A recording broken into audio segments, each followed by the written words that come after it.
ہمیں اخلاقی اور فکری اور جذباتی اعتبار سے ایک قوم رہنے دیجئے، ہمیں جبر کی بنیاد پر ایک قوم نہیں رکھا جا سکتا۔ یہ نظریہ غلط ہے۔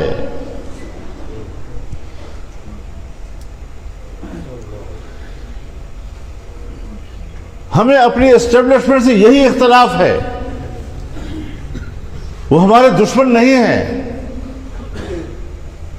ہمارے ملک کے رہنے والے ہیں، لیکن تمام وسائل و اختیارات کو اپنے اندر سمیٹ کر اس کا ارتکاز کر کے اگر وہ سمجھتے ہیں کہ فیصلے صرف ہماری خواہشات پر ہوں گے اور عوام کو صرف ہم دکھاوے کے لیے دنیا کے سامنے رکھیں گے، یہ کھیل نہیں چلے گا، یہ کھیل نہیں چل سکتا۔ سب سے پہلے میں نہیں مانتا اس چیز کو، اور جنرل صاحب، جرنیل حضرات، اسٹیبلشمنٹ سن لے، یہ فضل الرحمان کی بھی آواز ہے، یہ اس کی جماعت کے ایک ایک کارکن کی آواز ہے۔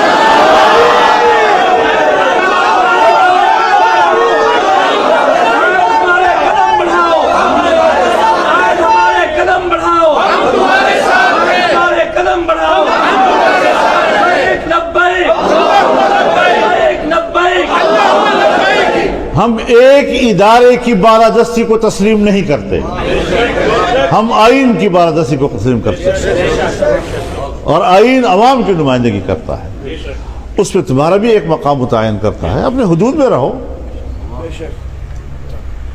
اپنے دائرہ کار کے ساتھ وابستہ رہو۔ ہر طرف ہاتھ پھیلا رہے ہو،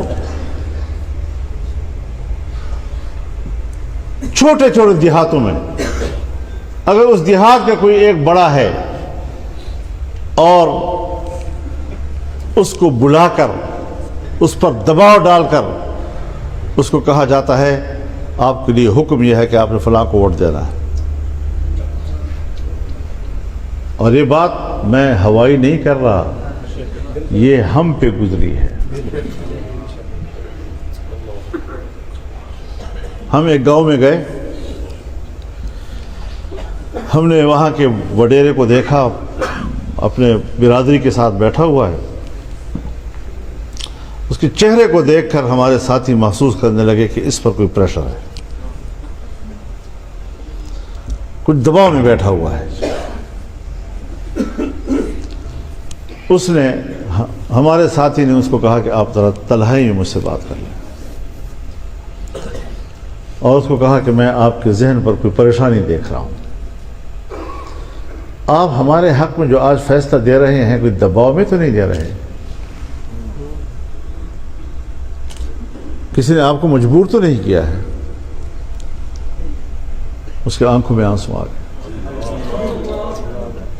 مجھ پر تشدد ہوا ہے، بس آپ اپنی رائے کے مطابق فیصلہ دیں گے، اگر آپ کی رائے میرے حق میں نہیں ہے بالکل آپ نے مجھے ووٹ نہیں دینا، یہ ہمارا جواب تھا۔ اس طرح کے جبر ہم نے خود دیکھے ہیں۔ جو میری جماعت کو کہا جاتا ہے کہ اس امیدوار کو بٹھاؤ میرے مقابلے میں، تو کیوں بٹھائیں؟ آپ کو امیدوار کون ہے؟ جب ہم نے انکار کیا، پیسے مانگے، ہم نے پیسے دینے سے انکار کیا، تو کہا کہ اس کے ووٹ 21 ہوں گے، آپ کے ووٹ 19 ہوں گے 1000، یہ نتیجہ آپ کا الیکشن کے بعد یہ ہوگا۔ وہی آیا۔ اب اس قسم کے واقعات ملک میں ایک نہیں ہے۔ بابا خدا کے لیے چیلنج نہ کرو کہ ہم کوئی الزام لگا رہے ہیں، بغیر ثبوت کے لگا رہے ہیں، پہلے ثبوت پیش کرو۔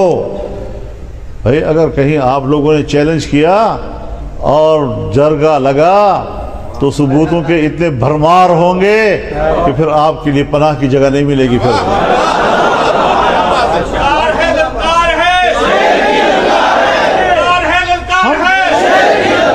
ہم بلا وجہ بات نہیں کر رہے ہیں، خدا کے لیے اس ملک کو بچاؤ۔ خاکم بدہن، میری بات کو خدا جھوٹی کر دے، لیکن میں حالات کو اس طرف دیکھ رہا ہوں جاتے ہوئے جس طرح بنگال کے حالات چلے گئے تھے۔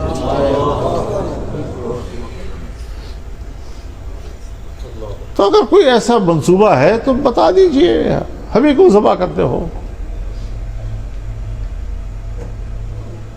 لیکن ہم اپنے ملک کو زندہ و تابندہ رکھنا چاہتے ہیں، آباد رکھنا چاہتے ہیں، اور انشاءاللہ العزیز یہ ملک اسی طرح چلے گا۔ الیکشن کیا ہے؟ پارلیمنٹ سپریم ہے،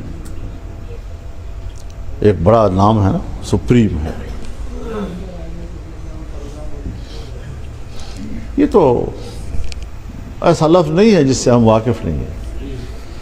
ہمارے خاندانوں میں، گھروں میں، قبیلوں میں بھی تو ایک بڑا ہوتا ہے نا، لیکن وہاں پر بھی دیکھا جاتا ہے کہ بعض بڑا کنٹرول رکھتا ہے، اور بعض بڑا ایسا ہوتا ہے جسے صرف نمائش کے لیے جرگے میں بٹھایا جاتا ہے، اختیارات کسی اور کے ہاتھ میں ہوتے ہیں۔ آج کی ہماری پارلیمنٹ اس طرح کی سپریم ہے۔ اب اس ایوان میں بیٹھ کر کم از کم میں اپنے بارے میں نہیں کہوں گا کہ میں اس ایوان میں بیٹھ کر پاکستان کا وی آئی پی ہوں۔ جمہوریت اپنا مقدمہ ہار رہا ہے، اور جمہوریت کی جنگ کون لڑ رہے ہیں؟ ہمارا تعلق مذہبی حلقے سے ہے، اور ہم دنیا کے ان لوگوں سے لڑ رہے ہیں کہ جنہوں نے اسلام کے نام پر بندوقیں اٹھائی ہوئی ہیں اور کہتے ہیں جمہوریت کفر ہے، اور ہم کہتے ہیں نہیں، جمہوریت کی کوئی ایک واضح تشریح ہے ہی نہیں۔ جمہوریت نظام مملکت میں عوام کے اشتراک کا نام ہے، بس۔ اس کی شکل کیا ہو؟ امریکہ میں اور طرح، برطانیہ میں اور طرح، ہندوستان میں اور طرح، بنگلہ دیش میں اور طرح، دوسرے ممالک ہیں وہاں اور طرح۔ لیکن پاکستان میں عوام کی حاکمیت کا لفظ صرف اس حد تک محدود ہے کہ وہ ووٹ دے کر اپنے نمائندے چنتے ہیں، لیکن جب وہ نمائندے چن کر پارلیمنٹ میں آتے ہیں تو پھر ان کے تمام فیصلے قرآن و سنت کے تابع ہوں گے۔ ان کی اکثریت بھی قرآن و سنت کے خلاف فیصلہ نہیں کر سکتی آئین پاکستان کے تحت۔ اور اس پر ہمارے اکابر نے دستخط کیے ہیں۔ اب جب عملاً آپ اس طرح نہیں کریں گے تو پھر غلط تشریح تو جائے گی دنیا میں، پھر آپ کی جمہوریت اپنا مقدمہ ہار جائے گی۔ اور اگر اس طرح دھاندلیوں سے پارلیمنٹیں بنتی رہیں گی تو پارلیمنٹ اپنی اہمیت کھو بیٹھے گی۔ پھر کہا جائے گا جی ماشاءاللہ کے بغیر تو کوئی راستہ نہیں تھا، سیاستدانوں نے تو یہ گند کر دیا۔ سیاستدانوں نے گند نہیں کیا، گند بھی تو آپ نے نہیں کیا ہے۔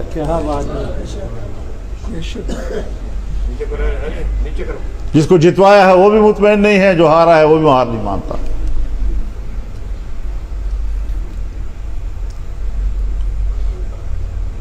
تو اس طرح کی صورتحال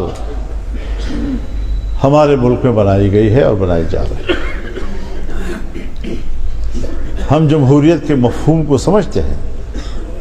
آئین پاکستان کے روح سے ہم نے جمہوریت کے جس مفہوم کا تعین کیا ہے وہ اکابر علماء کرام نے کیا ہے، ان کی کاوشوں سے ہوا ہے۔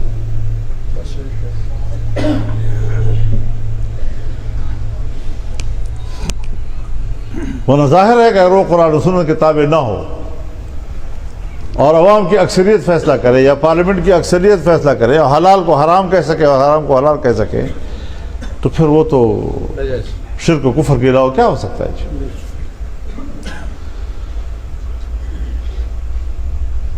تو پاکستان ایک اسلامی ملک، ایک جمہوری ملک، ایک پارلیمانی ملک، ایک وفاقی ملک، یہ ہمارے آئین کے اساس ہے۔ نظریاتی حوالے سے بھی اور تنظیمی حوالے سے بھی۔